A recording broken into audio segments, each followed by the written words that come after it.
이 책을 제가 교수님 주셔가지고 오늘 좀 네. 이제 봤는데 쭉 훑어봤는데 글을 굉장히 잘 쓰시더라고요. 글을 되게 재미있게 잘 쓰고 일기처럼 쓰셨는데 처음에 이렇게 무심하게 읽다가 나중에는 막 마음이 이렇게 찡하더라고요. 이제 그 특히 이래진 씨도 너무 훌륭하지만 그 아들이 조카. 그러니까 조카 아니야? 그렇죠. 그러니까 돌아가신 맞아. 이래진 씨 아들이 이래진 아들. 문재인 대통령한테 이제 편지를 보내요. 아버지 억울한 죽음에 대해서. 근데 굉장히 사무적으로 뭐 우리가 조사할 거니까 기다려 약간 이런 식으로 보냈거든요. 그래 아무것도 조사를 안 하잖아. 그러고 난 다음에 그치. 오히려 그렇게 말해놓고 북한에 김정은이 막 사과해 보냈다, 막 감격에 우리 전하께서 사과문을 친히 보내셨다, 거의 이런 분위기로 갔잖아요. 그러니까. 특별히 김정은 위원장이 우리 국민들께 대단히 미안하게 생각한다는 뜻을 전해온 것에 대해 각별한 의미로 받아들입니다.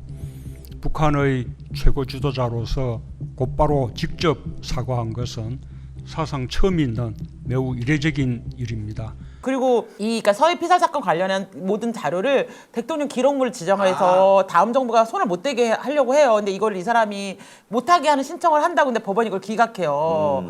그러면서 이제 이게 지금 법정 싸움에 걸려 있는 건데, 그러니까 아버지의 억울한 죽음을 풀어줄게 했더니 뭐 알겠다, 네 말 알겠고 우리가 한번 노력해 볼게 이렇게 한 다음에 그래. 증거는 다 법정 기록물로 해버리고 김정은한테 가서는 막 빌빌대니까 얼마나 이 가족이 막 그렇지. 너무 속상했을 거 아니야. 그리고 이 사람이 이 공무원이 월급으로자로 이렇게 되면서 뭐를 못 받냐면은 이 사람은 퇴직, 연금 같은 거. 그리고 이게 일하다 그런 거니까 순직이 돼야 되는데. 순직으로 처리해줘야 되거든요. 왜냐하면 이 사람이 이제 죽고 나서 이게 왔을 거 아니에요. 근데 뭐가 없냐면 작업화가 없어요. 그러니까 작업화를 신고 있는 상태로 사라진 거예요. 그러니까 작업 중이었다는 뜻이잖아요. 그렇지. 근데 이거를 인정을 안 해줘. 인정 안 하지. 인정을 안 해주면서 민주당 의원들이 찾아와가지고 정부는 공식적으로 너네는 인정 안 해줄 건데 네가 월북 인정해주면 우리가 사적으로 돈 모아서 보상해줄게.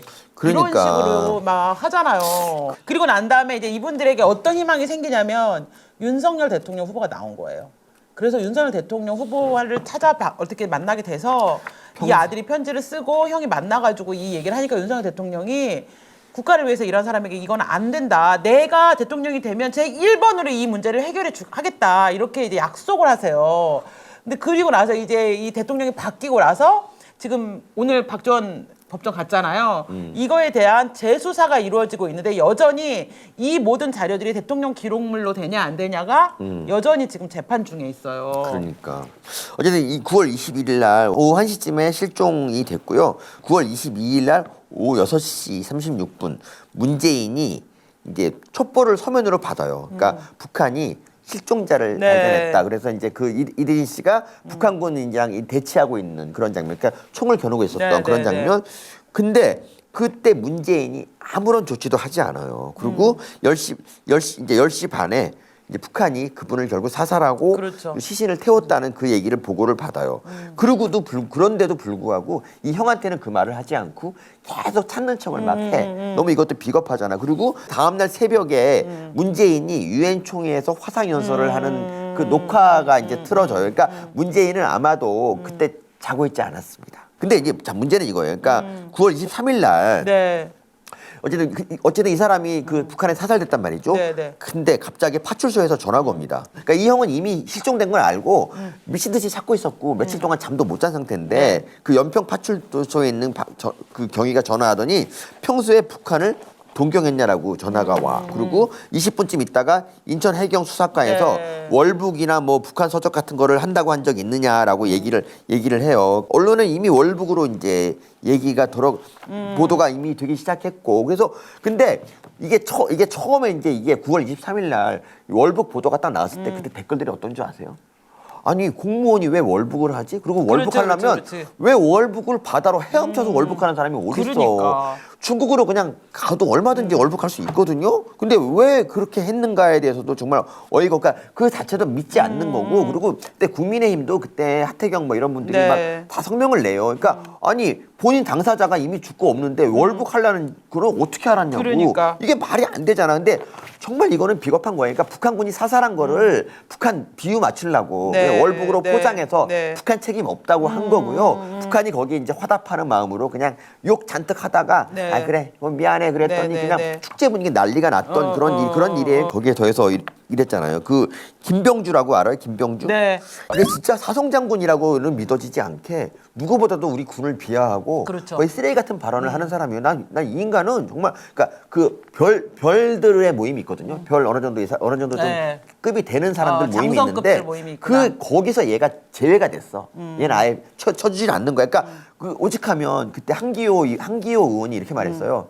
정말 너 같은 사람이 우리 여기 있다는 게 창피하다고 이렇게 그 면전에서 네, 얘기를 할 정도로 네. 이 인간은 쓰레기인데 이 김병주라는 사람은 어쨌든 간에 그래도 그 군인이잖아. 근데 군인이 자기 그 우리 어민이 북한군에 사살당한 걸 덮어주기 위해서 그 찾아가. 자, 그러니까 형을 찾아가서 이렇게 말하는 거야. 방금 전 국방부에 가서 SI 되게 이제 중요한 정부 첩보를 듣고 왔다. 월북이 맞다. 네, 인정하라라고 얘기를 해요. 그리고 근데 이제 형이 아이 그럴 리가 없다. 월북 무슨 월북이냐. 네, 원래 월북한다 그러면 뭔가 가족들이 징후를 알아요. 그리고 편지라도 있거나. 근데 그런 게 전혀 없이 월북했다. 애도 있잖아, 애도. 근데 왜 월북을 하냐. 그래서 근데 국회 6명이 달라붙어 갖고 월북을 인정하라라고 이 사람이 사는 안산까지 내려와서 계속 2시간 동안 기다리면서 계속 월북을 인정하라고 얘기를 합니다. 너무 비열한 게 월급을 인정하면 돈 준다고. 보상해 주겠다고 이렇게 얘기를 그게 합니다. 국가의 세금으로 하는 공식적 보상입니까? 아니요. 자기네들이 사석으로 몰래 모아갖고 돈 준다고.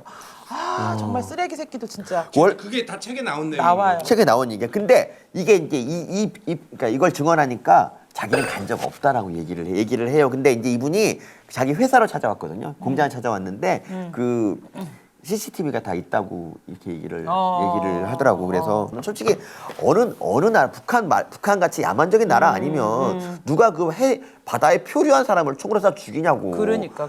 그 김어준이 그랬나? 그때 뭐 그 화장해 준 거 아니냐고 이렇게 이제 말을 하기도 했었는데. 맞습니다. 그러니까 정말 쓰레기 같은 말을 많이 했는데 근데 이제 어쨌든 정권이 바뀌어서 이게 이제 다시 재조사를 당연히 하고 있지 않습니까? 네. 그렇습니다. 그래서 다시 조사하고 있는데 윤석열 대통령이 대통령 되기 전에 편지 받지 네, 받았어요. 대통령 후보님께 이렇게 보내니까 윤석열 대통령이 바로 답장을 해주셨어요. 그리고 대통령이 된 다음에 다시 재조사를 해갖고 너무 감사하다는 또 편지를 썼더니 또 바로 답장을 해주셨어요. 근데 진짜. 그 내용들이 참 가슴이 먹먹하더라고요. 아들이 이제 그 아버지 잃었을 때는 18살이었어요. 그리고 이제 그때 편지 쓸 때는 20살, 윤석열 대통령한테 편지 쓸 때는 네. 20살이었고 얘는 원래 이제 뭐 군 관련해서 뭐 갈라 그랬었는데 아버지가 월북했다는 그것 때문에 아마 이제 그걸 못 간 걸로 네. 저는 알고 있어요. 조금 그래서, 읽어드릴게요. 네. 그해 18살이던 제가 20살 청년이 되었고 8살이었던 동생이 어느 날 10살이 되었지만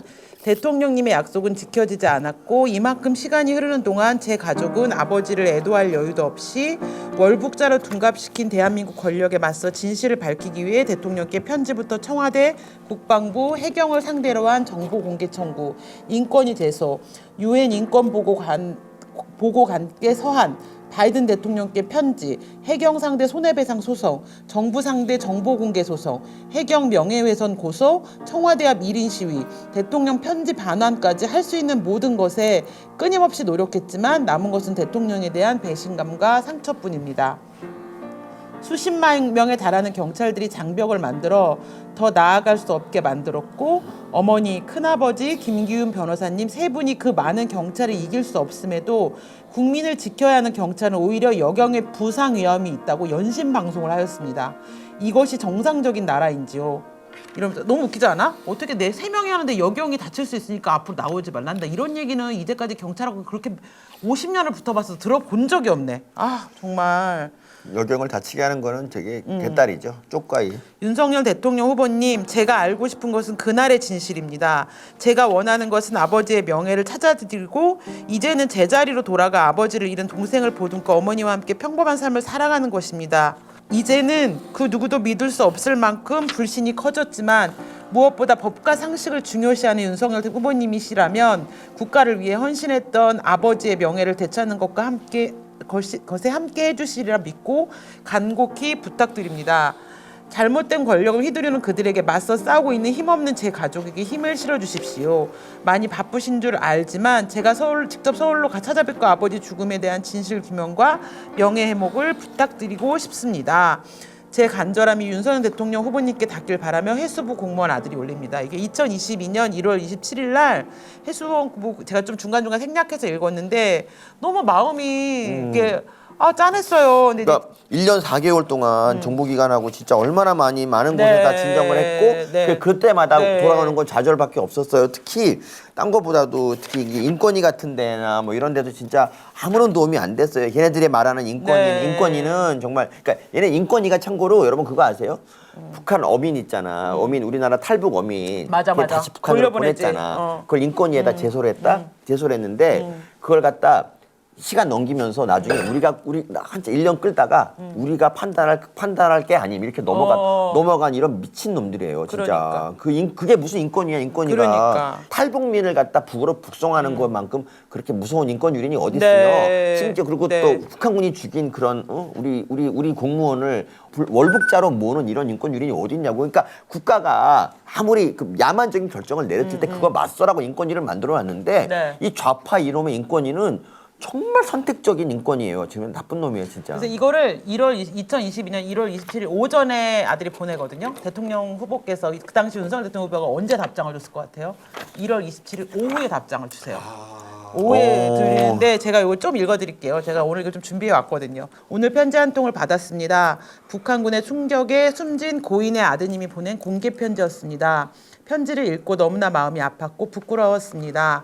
갓 20살이 된 아들이 아버지의 명예를 되찾기 위해 1년 4개월간 청와대, 국방부, 해경 등을 상대로 정보공개 청구를 하고 1인 시위를 하며 우리나라와 미국 대통령에게 편지까지 보냈습니다.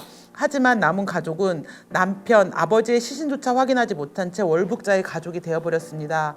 국가는 우리 국민을 지키지 못했고 정부는 억울한 유족들의 마음을 어루만지기는커녕 고인을 매도하고 명예를 더럽혔습니다. 제대로 된 나라라면 있을 수 없는 일입니다.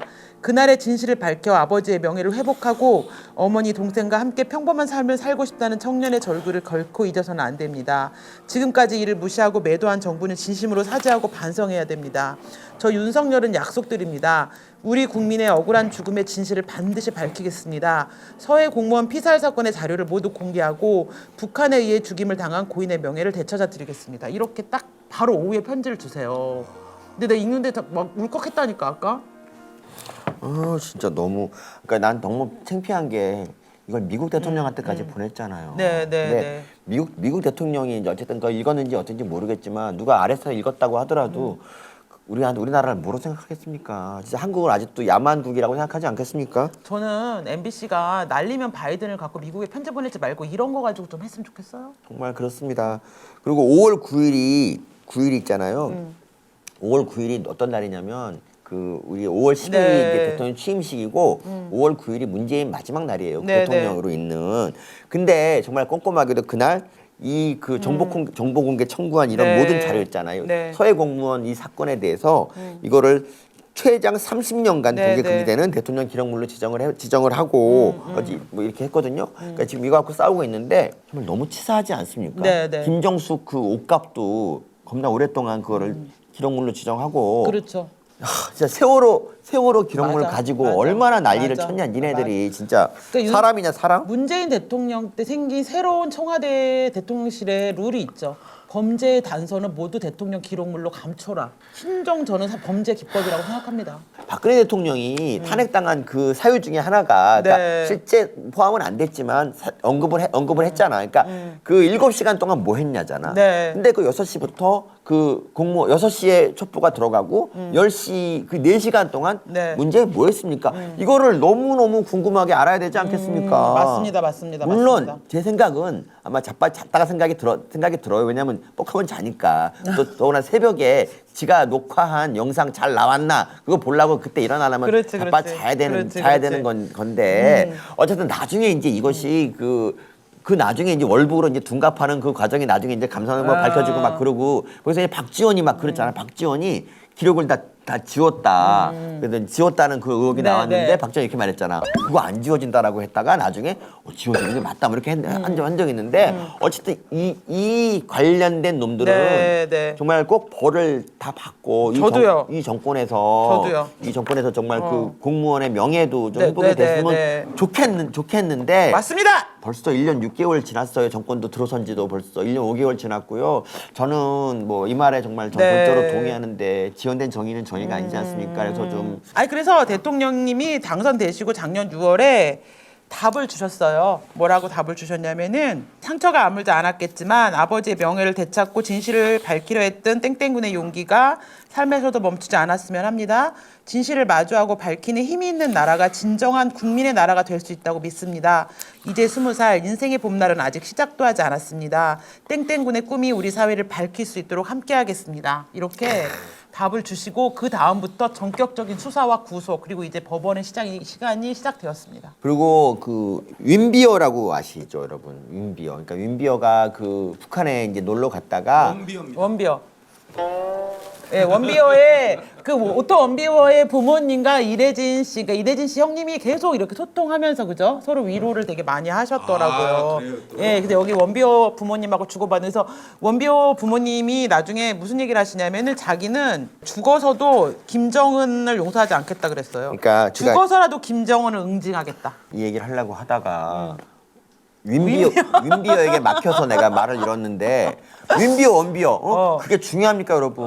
중요한 건 그게 아니라 그 포기하지 않는 네. 정신 아니겠습니까? 네. 근데 어쨌든 이래진 씨가 그 이제 그 원비어 북한에 이제 갔다 정말 젊은인데 죽었잖아요. 네, 결국 죽었잖아.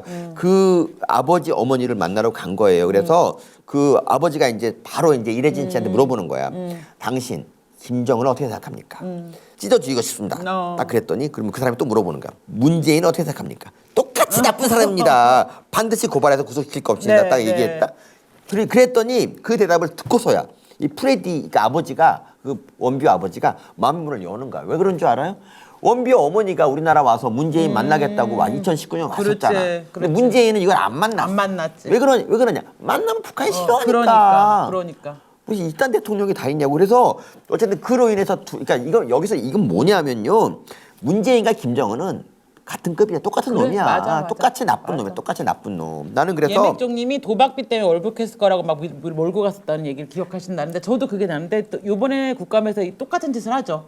이재명을 수사하는 검사를 위장 전입이기 때문에 안 된다고 뭘 도덕적으로 흠집을 내고 그 다음에 또 조명현 씨를 돈에 욕심이 나서 채팔려고 나왔다고 하면서 맞아, 이런 맞아. 식으로 그 메시지는 얘기하지 않고 메신저를 계속 공격하죠. 근데 진짜 돈에 환장하는 거는 니네들 아니야. 맞습니다. 아니야. 맞습니다. 특히 농내 집에 있던 3억. 아니 그리고 니네 전직 대통령이 니네가 그렇게 사랑하고 맞이하는데 뭐 하고 있니? 양산에다 책박만 차려가지고 5만 원짜리 앞치마에 달력 낸다고 무슨 텀블벅 해갖고 몇 억씩 땡기고. 걔는 버리고 말이야. 그러니까. 걔 버리고 나서 그동안 키워준 거 고맙게 생각해야 된다. 이딴 말 하고 앉았고. 응? 문재인은 고소고발 되게 많이 당했는데 왜 아직도 평화롭게 있는 건지 잘 모르겠고요. 그래서 우리가 총선에서 꼭 이겨야 하는 거는 나라를 바로 세우는 문제도 있지만 네. 사실 이러한 억울한 죽음들이 이제 규명되고 더 이상 이런 일이 발생하지 않기 위해서 우리는 총선에서 이겨야 돼요. 이태원에 갔다가 그 우연히 죽은 애들은 지금까지 중상규명하자고 그 지랄 발광을 치면서 그러니까. 서해에서 공무를 수행하다가 북한에게 사살당한 공무원에 대해서 이렇게 폄하하고 월북자의 무슨 도박꾼으로 모르는 그러니까. 이런 나라는 정말 안 되는 거죠. 그러니까 정신과 의사들한테 다 물어봐도 그러니까 얘네들이 처음에 월북으로 몰라고 이 정도 도박빚이 뭐 2억인가 뭐 얼마 있으면 뭐 월북하지 않냐라고 그러니까. 정신과 의사한테 물어봤는데 그러니까. 아무도 동의하지 않았는데 맞아. 한 놈 좌파로 예상되는 그 정신과 의사가 뭐 그럴 수도 있다 그랬더니 잽싸게 정신과 의사도 네. 이 정도면 간다 이렇게 보도를 하는 정말 치사한 놈들. 정말. 그러니까요. 네. 그러니까요. 이놈들은 정말 천벌을 받아야 됩니다. 진짜. 맞습니다. 천벌을 받아야 맞습니다. 되는데 천벌은 너무 머니까 우리 인간의 법률로 일단 구속을 빨리 시키고요. 아니, 그러니까 문재인이 지금 벌써 2년 가까이 퇴임하고 이게 솔직히 하는 게 나 이해가 안 가요. 왜 어떻게 범죄자들 조국 봐봐? 조국, 이재명, 네. 문재인 이거 다 구속돼도 모자란 애들인데. 맞아요. 아마 세계 역사에도 이런 일은 없을 것 같은데 종합 범죄자가 정치를 하겠다고 설치고 저렇게 날뛰면 국가가 어떻게 되는가. 모든 국정이 마비되고 모든 시스템이 범죄자 하나를 지키는 걸 위해서 나라가 망가진다라는 거를 정말 뼈저리게 느낀 시간이었던 것 같아요. 네, 맞습니다. 진짜. 윈비어 서울대 발음인 줄 알았습니다.